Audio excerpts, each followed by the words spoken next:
गोंदिया जिल्ह्यात 9 आणि 10 सप्टेंबर येथे पावसाने मोठ्या प्रमाणात थैमान घातलेला होता। या पावसामुळे शेतीचा प्रचंड नुकसान झालेला होता आणि नदीकाठाची शेती वाहून गेलेली होती। आज सकाळपासून पावसाने थैमान घातलेला आहे आणि या परतीच्या पावसामुळे हलक्या स्वरूपाच्या धानाला मोठ्या प्रमाणात नुकसान होण्याची शक्यता आहे। मी सध्या गोंदिया ग्रामीण भागात आहे। आपण बघू शकता या शेतकऱ्यांचे शेतात धानाची लोम आलेली आहे। काही दिवसानंतर हे कापणी योग्य होणार आहे।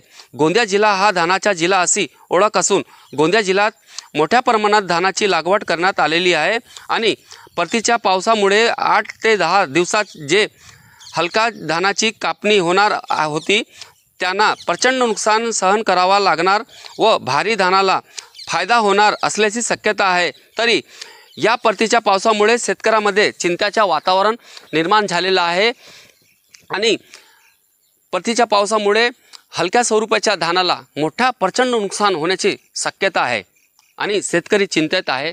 साईद पठाण, TV9 मराठी, गोंदिया।